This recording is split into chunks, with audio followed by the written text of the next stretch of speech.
جب کبھی آپ زندگی سے تنگ ہو جائیں تو یہ باتیں ضرور یاد رکھیں۔ جب کبھی خون کے رشتے دل دکھائیں تو حضرت یوسف علیہ السلام کو یاد کر لینا، جن کے بھائیوں نے انہیں کنویں میں پھینک دیا تھا۔ جب کبھی لگے کہ تمہارے والدین تمہارا ساتھ نہیں دے رہے تو ایک بار حضرت ابراہیم علیہ السلام کو ضرور یاد کر لینا، جن کے بابا نے ان کا ساتھ نہیں دیا بلکہ ان کو آگ میں پھینکوانے والوں کا ساتھ دیا۔ اگر کبھی زندگی میں جھوٹا الزام لگ جائے یا بہتان لگ جائے نا، تو ایک بار اماں عائشہ صدیقہ رضی اللہ تعالیٰ عنہ کو ضرور یاد کر لینا، اور یہ بھی یاد رکھنا کہ اللہ تعالیٰ نے ان کے لیے سورہ نور نازل فرمائی تھی۔ اگر کبھی لگے کہ اکیلے رہ گئے ہیں تو ایک بار اپنے بابا آدم علیہ السلام کو یاد کرنا، جن کو اللہ نے اکیلے پیدا کیا تھا اور پھر ان کو ساتھی عطا کیا، تو تم نا امید نہ ہونا، تمہارا بھی کوئی ساتھی ضرور بنے گا۔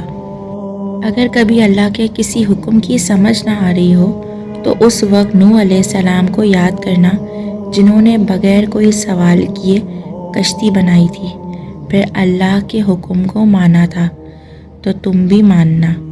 اور اگر کبھی تمہارے اپنے ہی رشتہ دار اور دوست تمہارا مسخر اڑائیں، تمہارا مذاق اڑائیں، تو نبیوں کے سردار حضرت محمد مصطفیٰ صلی اللہ تعالیٰ علیہ وآلہ وسلم کو یاد کر لینا۔ ایک بات ہمیشہ یاد رکھیے گا، مشکلات پریشانیاں انہی پر آتی ہیں جو اللہ کا محبوب ہوتا ہے، جسے اللہ پسند کرتا ہے۔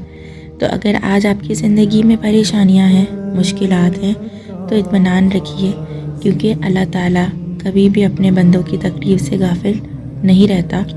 تمام انبیاء کو اللہ نے آزمائش میں ڈالا کہ ہم ان کی زندگیوں سے صبر و استقامت، ہمت و تقوی اور ڈٹے رہنے کا سبق حاصل کریں۔ ایک ایسا راستہ جو پوری طرح اس قابل ہے کہ آپ اس پر اعتماد کر لیں، سارا کے سارا انحصار اسی پر ہے، اور وہی آپ کی نجات کا ذریعہ بن جائے گا۔ اور جانتے ہیں وہ راستہ کون سا ہے؟ اللہ پر توکل کا راستہ، اس کے خوبصورت منصوبے پر یقین، ناقابل بیان حد تک اللہ کی شان، عظمت، بڑائی، جلال پر یقین۔ وہ وقت جہاں ہم خود کو بھٹکا ہوا، ہارا ہوا، کھویا ہوا سمجھیں، اسی وقت اس بات کا یقین کہ اللہ کتنا طاقتور ہے، وہ کتنا بڑا ہے، وہ کیا نہیں کر سکتا۔ وہ شاید آپ کی کہانی میں چپکے سے، خاموشی سے، لیکن معجزاتی طور پر سامنے آئے گا۔ وہ کہیں دکھائی بھی نہیں دے گا۔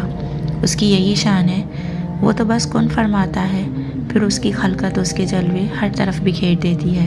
اس کی مدد ہمارے اندر خوف سے کہیں زیادہ قریب ہے۔ اس لیے آپ زندگی سے تنگ ہونا چھوڑ دیں اور اپنا پورا توکل اور اپنا پورا یقین اللہ رب العزت کی ذات کے ساتھ جوڑ دیں۔ یقین رکھیں وہ اپنے بندوں کو کبھی بھی مایوس نہیں کرتا۔